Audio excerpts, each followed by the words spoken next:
Friends, I have already explained the first 3 terrifying chapters of the Conjuring universe, and I have placed the entire playlist for those videos in the description box. For those of you who haven't watched them yet, you might want to check them out first. Because the story I'm starting today isn't just another horror movie. It all happened on the night when peculiar spirits came to life the moment Annabelle was brought into the house. Today, we are going to deeply unravel the demons, cursed artifacts, and the secret connections of the Conjuring universe hidden inside Annabelle Comes Home. So, turn off the lights and settle in, because today's story begins exactly where Annabelle ended, meaning the Annabelle doll was with Debbie and Camilla. After a few days, some paranormal events started happening to them. As a result, they decided to contact the Warren couple and inform them of the whole situation. After reporting everything, they gave the doll to the Warrens. Friends, if you don't know Debbie and Camilla, then please watch the previous parts of this movie, which are already uploaded on my channel. I have given the links to those videos in my description. Anyways, coming back to the movie, the Warrens take the Annabelle doll and head towards their home. On their way, they see there's been an accident on the road, so the road is blocked.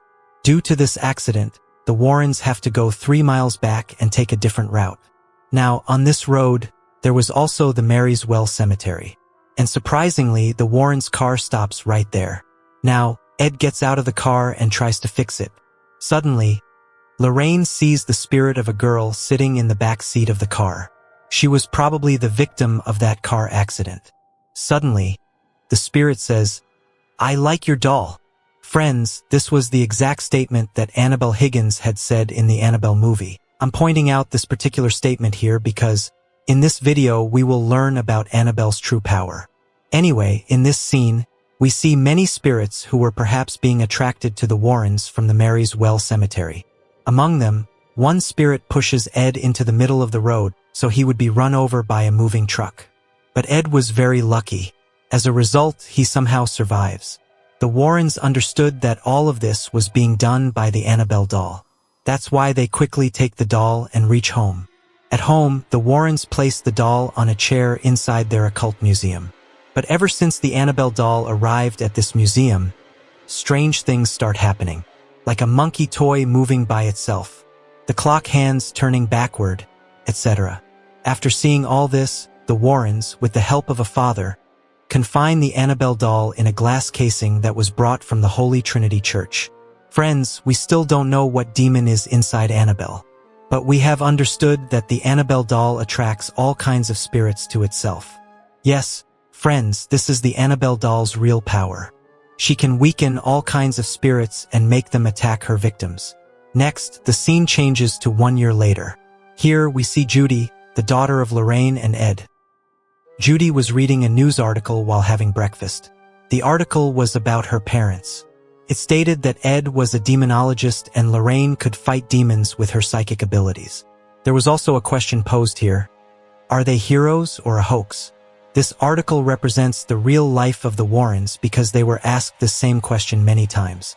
So, in the school Judy attended, most people bullied her because of this Warrens article. Not many kids talked to Judy. The next day, the Warrens have to go out of town for some work. For this, they appoint a girl named Mary Ellen as Judy's caretaker. Mary then drops Judy off at school. Suddenly, at school, Judy sees the spirit of a priest. He was staring at her, and that spirit was following Judy too. And by seeing this scene, we understand that Judy also has that special ability to see spirits, just like her mother. Meanwhile, Mary has gone to the supermarket with her friend, Daniela, because Mary went to get a birthday cake for Judy and some necessary items for decorating the house. A boy named Bob was running this supermarket. His father was the owner of this supermarket. We learn here that Bob likes Mary. Both of them were very shy. In conversation, we understand that Daniela was very interested in going to the Warrens' house for some unknown reason. Later in the evening, Mary goes to pick up Judy from school. As the two of them walk down the school corridor, Judy sees a statue. It was of the late Father Michael Morisi. Friends, Michael was the man whose spirit Judy saw at school. In fact, Judy could still see Michael's spirit. Afterward, Mary and Judy come home and start making a cake. But Daniela comes into the house through the back door without an invitation. Daniela had a bell in her hand, and she asks Judy if it is a kind of spirit bell.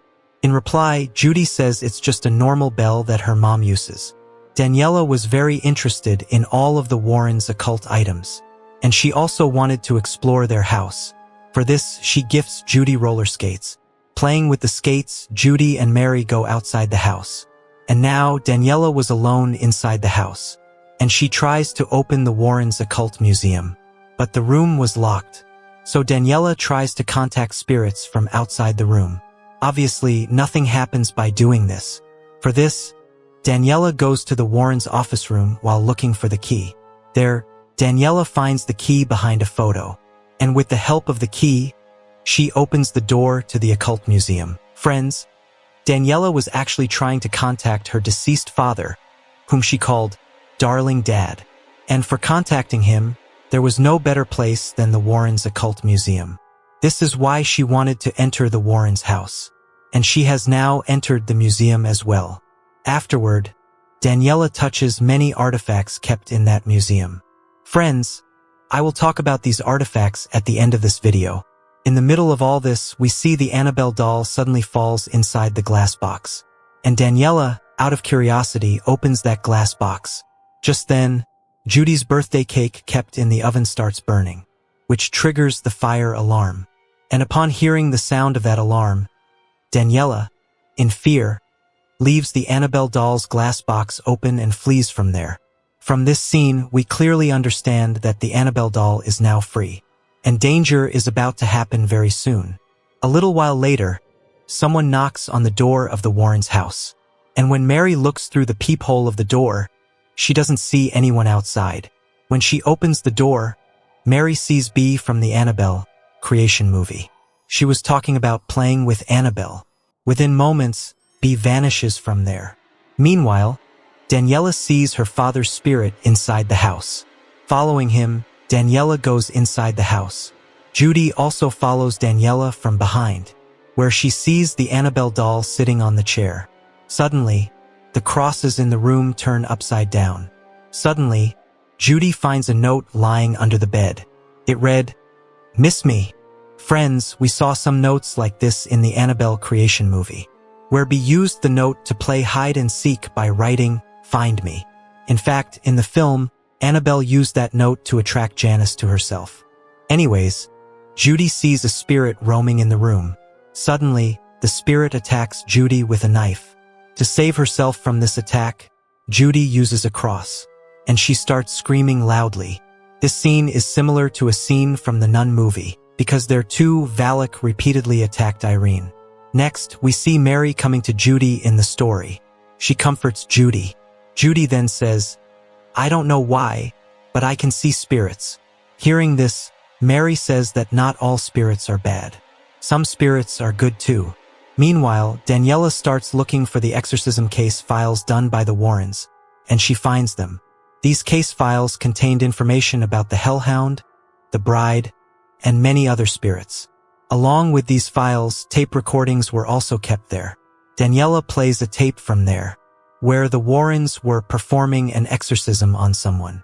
But they have to stop that video very quickly, because Judy was getting disturbed by all this. The three of them decide to play the Fili Melee board game. I will talk about this board at the end of this movie. So, while playing the game, the doorbell suddenly rings. And this time, Bob had come outside. Actually, Bob liked Mary a lot. Mary was also interested in all this, but she doesn't let Bob inside the house. At 12 o'clock at night, Mary and Daniela celebrate Judy's birthday. Just then, Bob proposes to Mary by playing the guitar outside the house. Meanwhile, Daniela goes downstairs to talk to Bob, but a fox-like monster attacks Bob from above, who manifested from smoke. The name of this monster was Hellhound. To escape from it, Bob goes into the poultry farm. Meanwhile, they don't see Bob downstairs, and Daniela decides that she will return to her home. Friends, at this time, Daniela realizes that she still had the key to the Warrens Museum. For this, she again goes to put that key in that room through another door. Daniela enters the occult museum again. And friends, here we see some artifacts in the museum moving by themselves. Daniela tries to contact darling dad, again with the help of the mourning bracelet kept there. And finally, she sees her father in the mirror behind her. Seeing this, she becomes very happy. But just then, her father screams at her like a monster. Here we understand that it was not her father, but some evil spirit. Daniela decides to escape from the museum, but she was trapped inside. Meanwhile, strange things started happening in that room, like a glass full of milk suddenly falling, things suddenly shaking, etc. We also see the Annabelle doll on Judy's bed.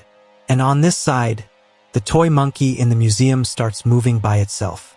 Not only this, Daniela sees a TV inside the museum, which was predicting her near future. Besides all this, Mary was seeing a lot of coins inside the house. And then she sees a demon named the Ferryman. The Ferryman holds Mary's leg and rubs her around, and just as he is about to possess her, Mary shines a light on the Ferryman and flees from there to Judy's room. On this side, Judy sees the Annabelle doll in her room, who was inside Judy's blanket. And with the help of the rotating light in that room, we see the Annabelle doll, the demons, Annabelle Higgins, and the demon Malthus. In this scene, the demon Malthus attacks Judy, but Mary arrives there at that time. Mary was trying to contact the Warrens by phone, but a demon was talking on the phone using Lorraine's voice. The demon was saying that he wanted to talk to the Annabelle doll, and Annabelle wants all of their souls. The bells in the house start ringing by themselves. That is, the spirit bells. Meanwhile, Daniela, sitting in front of that future-predicting TV inside the museum, sees herself in a very bad condition right after picking up a phone call. Before all this comes true, Mary and Judy arrive there. As they arrive, the typewriter in the museum starts running by itself, where Miss Me was being typed. And we have seen this Miss Me thing in the Conjuring movie as well. Anyway, the three of them get out of the museum with great difficulty. But as soon as they come outside, Mary suddenly starts acting weird. Actually, Mary had an asthma problem. To save Mary, someone had to get the inhaler from the car. For this, Judy goes to get the inhaler. But just then, the hellhound attacks her. Before the hellhound can harm Judy, Bob comes there and attacks the hellhound, saving Judy. Meanwhile, the bride possesses Daniela in the exact same way that Bee possessed Janice in Annabelle Creation. And Daniela, wearing the bride's dress, was completely under its control. Now, friends, there was only one way to stop all these things. That was to lock the Annabelle doll back in that glass box. But they didn't know where the Annabelle doll actually was. Just then, we see the spirit of Father Michael Morisi, shown at the beginning of the movie, who guides Judy to the corner of the room where the Annabelle doll was. Seeing this scene, one thing was truly proven. Not all spirits are bad. Anyways, Mary and Judy search for the key to the room where the Annabelle doll was with the help of the Feely Melee game cards. And Mary goes inside that room. Friends, here we see the ferryman and many of his possessed victim spirits, who were trying to scare Mary. Mary somehow snatches the Annabelle doll from there and throws it outside the room. And Judy picks up the doll and starts going to the museum to lock it. But friends, Daniela was standing on the road here, who was completely possessed by the bride. And she attacks Judy. Mary and Judy start fighting with Daniela. And during this fight, Judy plays her parents' exorcism video on the projector. Seeing this video, a small exorcism happens to Daniela, and she comes out of that possession. Now, these three go to the museum and try to lock the Annabelle doll in the glass box. But many demons were hindering their work here.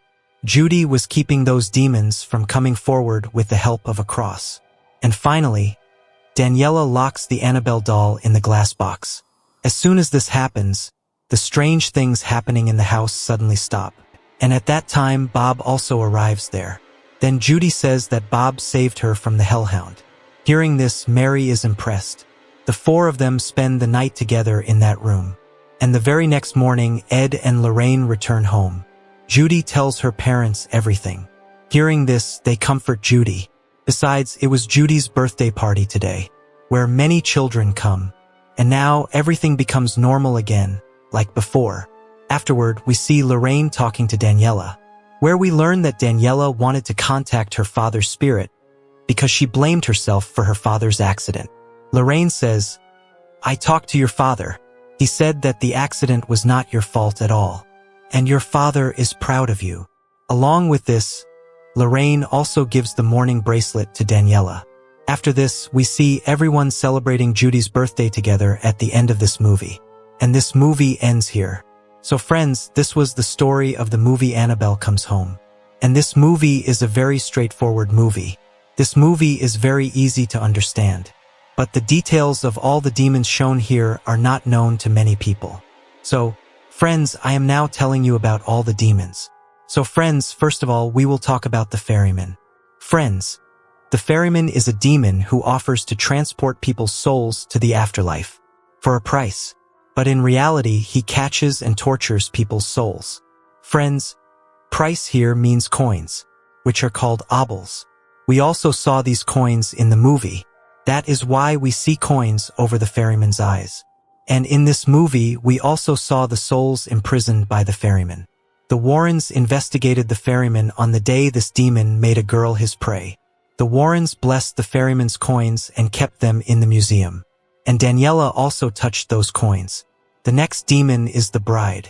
And friends, many people think this demon is La Llorona. But that's absolutely wrong. The bride was actually the spirit of an American woman who has possessed a wedding dress. People say that if a girl buys that wedding dress for her wedding, she becomes possessed by the bride's spirit. Once possessed, the girls kill their future husbands. And after this happens, the dress automatically cleans itself and waits for a new victim. About 7 people have died because of this dress. And finally, the Warrens can find that dress. Friends, you might be asking now how this dress became cursed. I have the answer to this too, but what I know doesn't have complete proof. Actually, this story was from 1849, when a girl named Anna Baker fell in love with a boy who worked with iron. Anna was very rich. That's why Anna's father did not approve of their love. Anna had also bought a wedding dress for herself, but her father did not allow her to marry that boy. Anna's love was never fulfilled. As a result, she was always angry. Many people say that Anna used to dance like a madwoman wearing her wedding dress. And in 1940, she died. Since then, this dress became cursed. And after that, it made many people its victims. Next, the demon we saw was the hellhound. The hellhound was famous in folklore, and it is called a dog born from hell. Their eyes are red, and they have super strength and superpowers. They were mortal. People believe that whoever looks into the hellhound's eyes 3 times will not be able to survive. But friends, a question comes to our mind here. How did the hellhound get free in this movie? I think the hellhound's spirit was imprisoned in the Black Shuck book, which Daniela touched. Maybe that's why the hellhound was freed. The Warrens investigated the hellhound in 1966, when goats and sheep suddenly started dying in England. According to the Warrens, all this was the work of the hellhound. That's why he confined that hellhound in the Black Shuck. After that, he blessed the book and kept it in his museum. In the movie, we saw the hellhound attacking a chicken, meaning the hellhound kills animals, birds, and humans all the same way. Now, the next demon is Malthus. He is perhaps the demon that was inside the Annabelle doll. We have seen the demon Malthus in the Annabelle movie as well. And this spirit was responsible for the spirit bell rings. Malthus's true power is not shown to us very clearly, but he mostly uses different tricks with different families, with which he scares his victims. Malthus claims the souls of his victims and wants to possess them. Now friends, in folklore, Malthus is also called one of the kings of hell. But I will not talk about that here. So friends, these 4 demons were primarily seen in this movie. Now I will talk about some artifacts shown in this movie.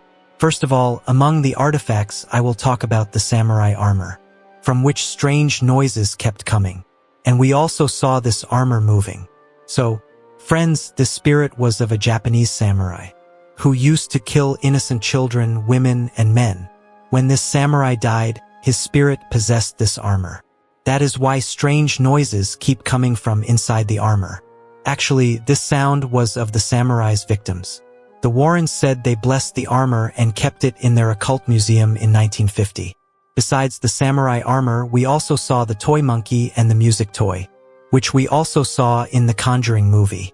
We were also told about the glass from the Holy Trinity Church, which is a direct reference to the famous Holy Trinity Church's man in Manhattan. In the form of a good spirit, we saw Father Michael Morisi. And the surprising thing is that one of the producers of Annabelle Comes Home is named Michael Morisi. He has also produced movies like La Llorona, Lights Out, and the upcoming Conjuring 3. Here, we also learn about the spirit bell, which rings when a spirit is weak. And in the Warrens' office, we also see Ed's paintings, where Ed had made pictures of the nun. After this, we see a mourning bracelet as well, which was a completely real thing. But the whole thing about contacting spirits might be bogus. We also know about the Fili Mile board game, which is a real game, and this game was published by Milton Bradley in 1967. So friends, that's all for today's video. If you like this video, then please give it a like and comment. And if you want to support me, then subscribe to my channel. And be sure to press the bell icon next to it.